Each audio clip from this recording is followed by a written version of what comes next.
Halo Sobat Nimbus Soft Skill, jumpa lagi. Kali ini kita akan membahas tentang 5 hal yang kamu bisa lakukan untuk mendapatkan mindfulness.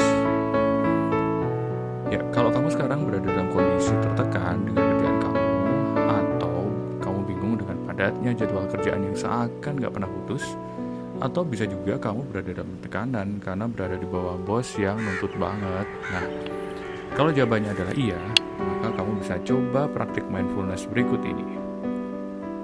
Mindfulness adalah momen kesadaran yang saat dimana kita berlatih membawa perhatian penuh untuk apapun yang sedang kita lakukan pada suatu waktu. Dengan pengertian itu, kira-kira mindfulness itu adalah ngelatih pikiran supaya memahami apa yang kita kerjakan pada satu waktu. Dengan fokus pada apa yang kamu kerjakan, kamu bisa mulai mengendalikan dan memahami apa yang kamu kerjakan. Pada akhirnya, kamu bisa melakukan sesuatu karena memahami kebaikan aktivitas tersebut buatmu. Laura Simayer, seorang psikolog, pernah memberikan cara untuk mendapatkan mindfulness. Yuk kita lihat caranya. Pertama adalah menciptakan ruang dengan melepaskan diri dari ruang tersebut. Gimana maksudnya ya? Jadi Laura mengungkapkan bahwa di awal, kita perlu menciptakan ruang dalam pikiran kita. Jadwal kita mungkin padat dari mengerjakan tugas kantor, meeting, sampai pergi ke gym misalnya. Nah, coba deh kosongin jadwal. Misalnya, kamu nggak perlu pergi ke gym setiap hari, atau ngurangin meeting dan mulai mengefektifkan meeting. Seperti halnya meditasi yang sering nyambung dengan praktik mindfulness itu pada intinya membutuhkan ruang untuk mengosongkan pikiran. Setelah mengosongkan jadwal, kamu bisa mulai menciptakan ruang untuk dirimu sendiri, untuk mengamati dan perhatikan kesehatan, tubuh, dan emosi kamu. Kedua, menciptakan ruang untuk kehidupan batin.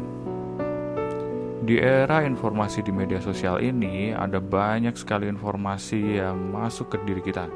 Di satu sisi, informasi itu akan membuat kita menjadi kompulsif. Di lain hari, membuat kita jadi ketagihan.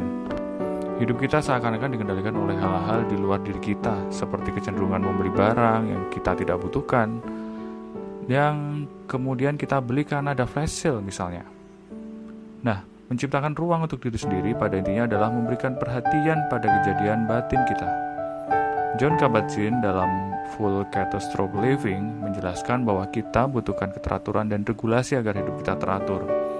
Regulasi ini bermanfaat untuk menciptakan kendali pada hal yang penting, misalnya kesehatan badan atau kesehatan mental.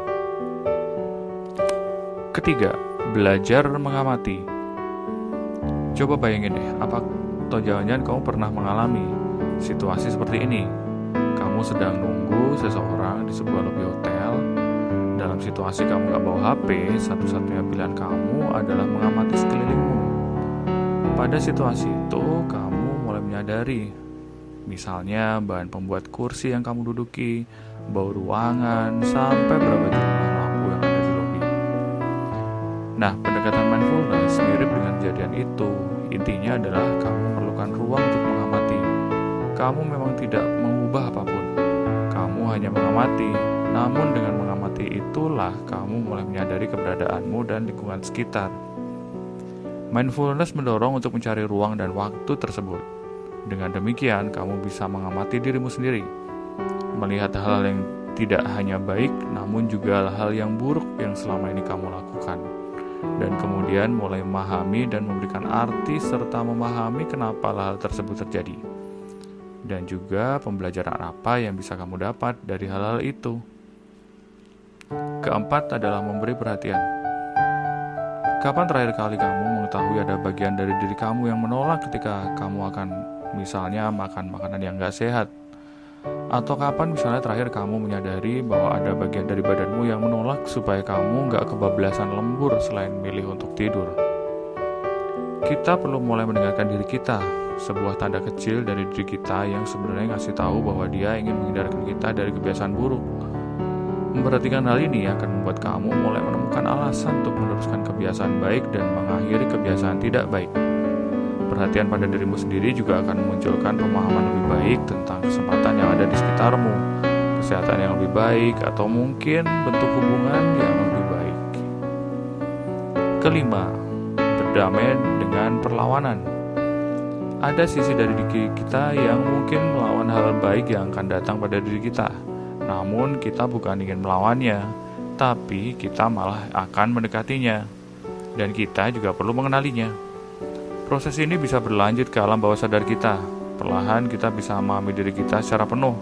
Mengamati diri kita akan membuat kita bisa membuat perubahan dalam jangka panjang karena pemahaman diri kita bisa dilakukan dengan lebih baik. Nah, itulah 5 langkah menuju mindfulness yang bisa kamu coba.